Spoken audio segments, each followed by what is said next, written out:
मंच पे मेरे साथ में गोहाना नगर परिषद के चेयरमैन रजनी इंद्रजीत विरमानी जी, एसडीएम गोहाना अंजलि जी, डीसीपी भारती डबास जी, जिला अध्यक्ष विजेंद्र मलिक जी, आदर व सम्मान के योग्य सम्मानित बुजुर्गों, माताओं, बहनों, नौजवान साथियों, स्वतंत्रता सेनानी के परिजनों, जिला प्रशासन के अधिकारीगण, पत्रकार एवं छायाकार बंधुओं और प्यारे बच्चों, 77वें गणतंत्र दिवस के पावन पर्व पे मैं आप सभी को हार्दिक बधाई और शुभकामनाएं देता हूं। साथ ही सभी स्वतंत्रता सेनानियों व शहीदों को भी मैं नमन करता हूं, जिनके बलिदान से हम आज गणतंत्र दिवस मनाने का ये गौरवशाली अवसर प्राप्त हुआ है। आज ही के दिन 76 वर्ष पहले सन 1950 के हमारा संविधान लागू हुआ था।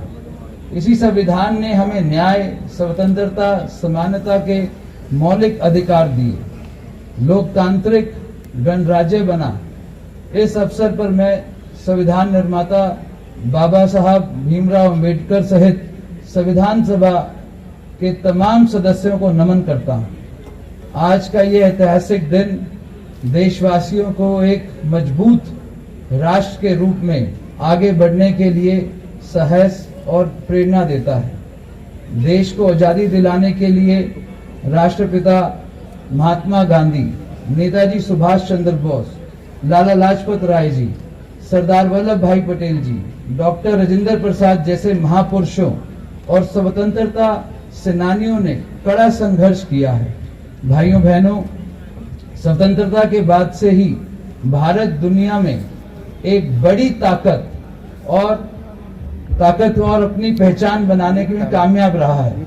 इसका श्रेय हमारे देश के मेहनती किसान, मजदूर, कुशल कारीगर, महान वैज्ञानिकों और जन नेताओं को जाता है, जिन्होंने दिन रात एक कर इस देश को विकास के रास्ते पे आगे बढ़ाया है।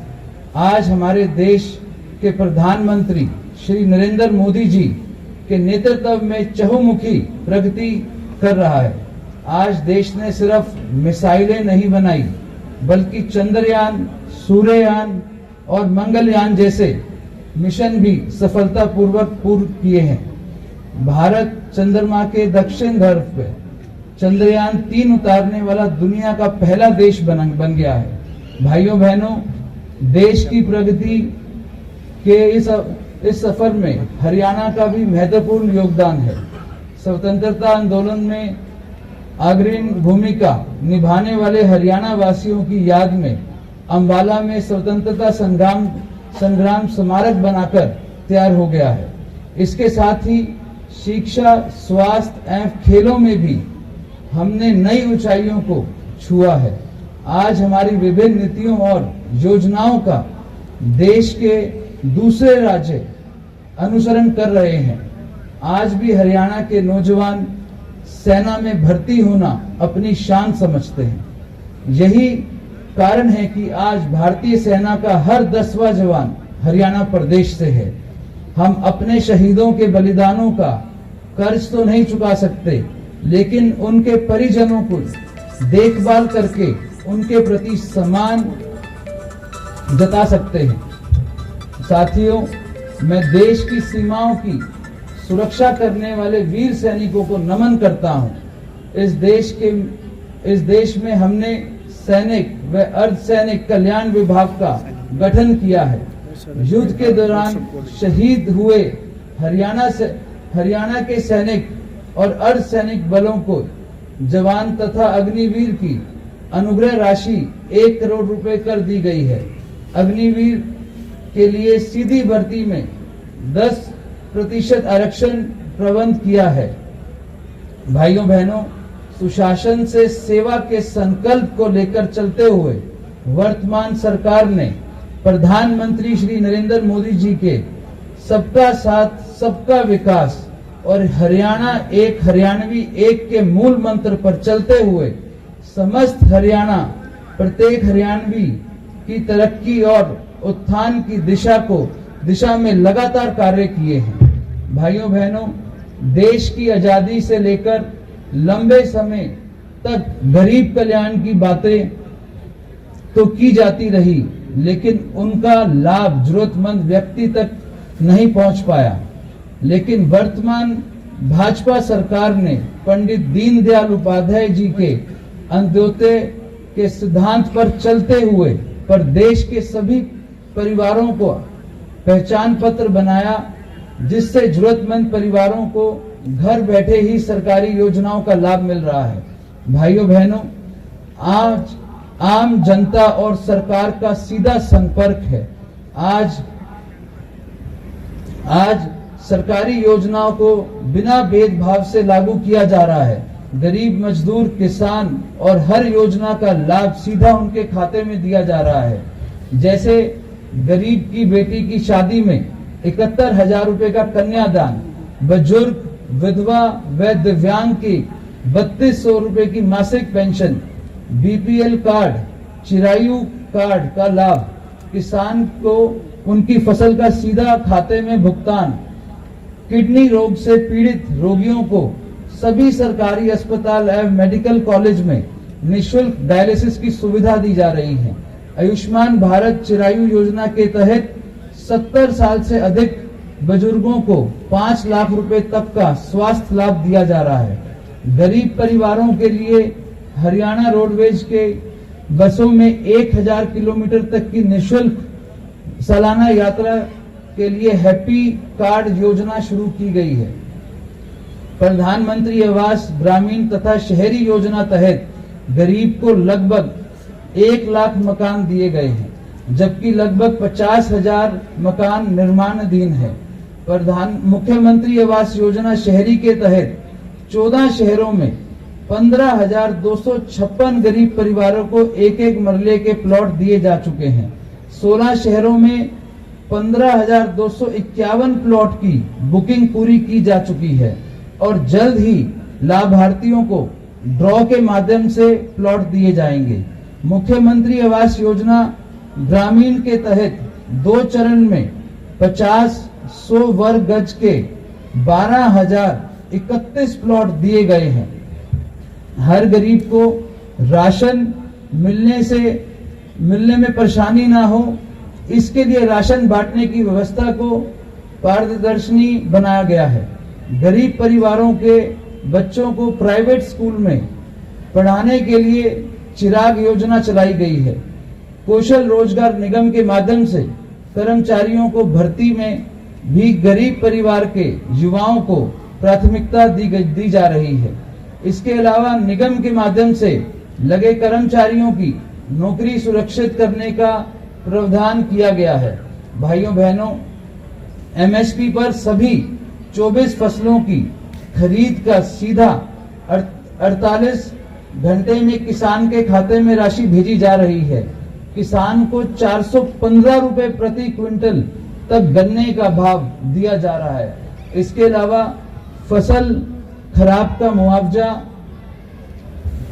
भावांतर भरपाई की राशि, मेरा पानी मेरी विरासत आदि योजनाओं की राशि इस पोर्टल के माध्यम से किसान के खाते में सीधी भेजी जाती है। पीएम किसान सम्मान निधि योजना के तहत प्रदेश के 20.17 लाख किसानों को 21 किस्तों में 7,234 करोड़ रुपए प्रदान किए जा चुके हैं। प्राकृतिक खेती को बढ़ावा देने के लिए प्राकृतिक खेती क्षेत्र का दायरा बढ़ाकर 1 लाख एकड़ करने का लक्ष्य निर्धारित किया गया है। भाइयों बहनों, प्रदेश में फसलों की खरीद को सुविधाजनक बनाने हेतु मेरी फसल मेरा ब्यौरा पोर्टल शुरू किया गया है। इस पोर्टल से किसानों को अपनी फसल बेचने के साथ साथ कृषि योजनाओं के तहत मिलने वाली आर्थिक सहायता प्राप्त करने की सुविधा हुई है। खेतों में पराली जलाने की समस्या से निपटान के लिए कैथल, कुरुक्षेत्र व फतेहाबाद में बायोगैस परियोजना स्थापित की है, जिसने 50 मेगावाट बिजली उत्पन्न हो रही है। पराली प्रोत्साहन योजना के तहत किसानों को फसल आवेश प्रबंध के लिए 412 करोड़ रुपए से अधिक राशि वितरित की गई है। कृषि भूमि पट्टा एक्ट लागू करके पट्टेदार किसान और भू मालिकों के बीच विश्वास बहाल किया है। इससे शामलात भूमि पर 20 वर्ष से कभी पट्टेदार को उनका मालिकाना हक दिलाने का काम किया है। पंचायती भूमि पर बने 500 वर्ग गज तक के मकान पर कबीज लोगों को भी मालिकाना हक दिलवाया गया है। दैनिक मजदूर के लिए 54 बेहद सस्ती भोजन कैंटीन व 71 मोबाइल फूड वैन माध्यम से 10 रुपए में भरपेट भोजन उपलब्ध कराया जाता है। हरियाणा के औद्योगिक विकास को गति देने के लिए सभी उद्योगपति को प्रमाण पत्र, लाइसेंस और अनुमति एक ही छत के नीचे देने का कार्य किया जा रहा है। आज हरियाणा में निवेशकों को सेवाएं ऑनलाइन प्रदान की जा रही हैं। आज हरियाणा देश विदेश के निवेशकों की पहली पसंद बन चुका है। भाइयों बहनों, हमने युवाओं की योग्यता का सम्मान किया है तथा 1,80,000 से अधिक युवाओं को योग्यता के आधार पर सरकारी नौकरी प्रदान की है। युवाओं को ठेकेदारों के शोषण से बचाने के लिए हरियाणा कौशल रोजगार निगम का गठन किया है। युवाओं को स्किल से जोड़ने के लिए देश का पहला विश्वकर्मा विद्यालय पलवल में खोला गया है। आज खेल जगत में हरियाणा का बड़ा नाम है। मेडल जीतने वाले 231 खिलाड़ी को नगद पुरस्कार देने के साथ साथ सरकारी नौकरियां दी गई हैं। ओलंपिक्स व पैरा ओलंपिक्स खेलों में स्वर्ण विजेता को 6 करोड़ रुपए, रजत विजेता को 4 करोड़ रुपए तथा कांस्य पदक विजेता को 2.5 करोड़ रुपए के नगद पुरस्कार तथा प्रतिभागी खिलाड़ी को 15 लाख रुपए दिए जा रहे हैं। अवार्ड पाने वाले खिलाड़ियों को मासिक वजीफा भी दिया जाता है। प्रदेश में 1472 खेल नर्सरियां स्थापित की गई हैं। गांव के विकास में महिला की भागीदारी के लिए पंचायती राज संस्थाओं में महिलाओं को 50% प्रतिनिधित्व दिया गया है। 1/3 राशन डिपो महिला को देने का प्रबंध किया है। अटल किसान मजदूर कैंटीन व वीटा बिक्री केंद्र का संचालन भी महिला को सौंपा गया है। हर घर गृहिणी योजना के तहत गरीब महिला को 500 रुपए में सिलेंडर उपलब्ध कराया जा रहा है।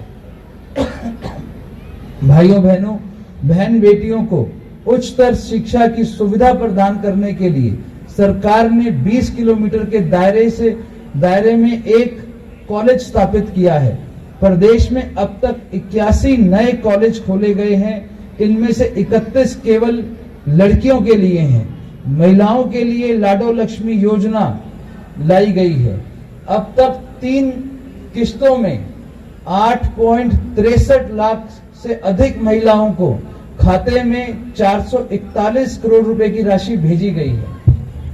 सरकार ने 50% आंगनवाड़ी कार्यकर्ताओं को सुपरवाइजर के पदों पर प्रमोशन करने का निर्णय लिया है। राजस्व विभाग द्वारा प्रदेश की सभी तहसीलों में ऑनलाइन रजिस्ट्री शुरू की गई है। ग्राम पंचायत में 21 लाख रुपए तक के विकास कार्य बगैर ई टेंडरिंग के पंचायतों द्वारा करवाए जा रहे हैं। पंचायतों में, नगर निगम में, नगर पालिका में पिछड़े वर्ग के लिए आरक्षण बढ़ाया गया है। प्रदेश के 994 गांवों में ई लाइब्रेरी स्थापित की जा रही है। गांव में सफाई कर्मियों का मानदेय बढ़ाकर 16,000 रुपए तक और शहरी क्षेत्र में 19,000 रुपए तक किया गया है। हर विधानसभा क्षेत्र में कम से कम 10 पार्क, कम व्यायामशालाओं का निर्माण एवं स्ट्रीट लाइट लगाने का कार्य किया जा रहा है। अब तक 993 पार्क, कम व्यायामशालाएं तथा 382 भवन में इंडोर जिम स्थापित किया जा चुका है। विकसित भारत गारंटी रोजगार आजीविका मिशन ग्रामीण वीबीजी रामजी योजना को नए रूप में लाया गया है। अब ग्रामीण को 100 दिन के बजाय 125 दिन का रोजगार मिलेगा। बिजली विकास की धुरी है। मारा गांव जगमग गांव योजना के तहत प्रदेश में 6019 गांवों में 24 घंटे बिजली आपूर्ति सुनिश्चित की जा रही है। पीएम सूर्य घर मुफ्त बिजली योजना के तहत लक्ष्य के अनुरूप अब तक 50,563 सोलर सिस्टम लगाए जा चुके हैं। भाइयों बहनों, गिरते लिंगानुपात को रोकने के लिए बेटी बचाओ बेटी पढ़ाओ कार्यक्रम चलाया गया, जिसके सार्थक परिणाम आने लगे हैं। प्रदेश में वर्ष 2014 में लिंगानुपात 871 था, जो अब बढ़कर 2025 में 923 हो गया है। महिलाओं की सुरक्षा के लिए हर जिले में वन स्टॉप सेंटर सखी संचालित किया जा रहा है। वर्तमान सरकार के कार्यकाल में 1.14 लाख से अधिक युवाओं को कौशल प्रशिक्षण दिया गया है। अब तक 2873 रोजगार मेलों का आयोजन करा 1,15,000 से अधिक युवाओं को निजी क्षेत्र में रोजगार दिलवाया गया है। भाइयों बहनों, गुरुग्राम, करनाल, फरीदाबाद और पंचकुला को स्मार्ट सिटी बनाया जा रहा है। गुरुग्राम, फरीदाबाद और पंचकुला के विकास के लिए मेट्रोपॉलिटन डेवलपमेंट अथॉरिटी का गठन किया गया है। भाइयों बहनों, हरियाणा में सड़क का सुधार और नई सड़क का निर्माण किया जा रहा है। आज प्रदेश का हर जिला नेशनल हाईवे से जुड़ा है, जिसका हरियाणा को बहुत बड़ा लाभ मिल रहा है। केएमटी के साथ साथ हरियाणा आर्बिट्रेल कॉरिडोर भी बनाया जा रहा है और दिल्ली के सरायकला खां से करनाल तक आरटीएस रेल लाइन भी स्थापित की जा रही है। इन सब परियोजनाओं के पूरे होने से प्रदेश की जनता को बहुत लाभ मिलेगा। हुड्डा सिटी सेंटर से साइबर सिटी गुरुग्राम में मेट्रो कनेक्टिविटी के प्रस्ताव को मंजूरी दे दी गई है। लगभग 28.50 किलोमीटर लंबा कॉरिडोर पर 27 स्टेशन बनेंगे। भाइयों बहनों, आज गणतंत्र दिवस के इस पावन अवसर पर हम सबको यह प्रतिज्ञा करनी होगी कि हमें भी अपने कर्तव्यों का पालन करते हुए आने वाली पीढ़ी के लिए बेहतर भविष्य बनाना होगा। हम सब मिलकर सशक्त भारत, विकसित भारत का निर्माण करेंगे। सभी नागरिकों को संविधान के प्रति सजग करेंगे और सबको समान रूप से जीने का अवसर प्रदान करेंगे। अंत में मैं एक बार फिर आप सभी को गणतंत्र दिवस की पुनः बधाई शुभकामनाएं देता हूं। आइए 77वें गणतंत्र दिवस के इस पावन अवसर पर हम अपनी महान सांस्कृतिक परंपराओं और नैतिक मूल्यों पर चलते हुए देश और प्रदेश को स्वच्छ, स्वस्थ, खुशहाल और विकसित बनाने के लिए एकजुट होकर काम करने का संकल्प लें। जय हिंद, जय हरियाणा।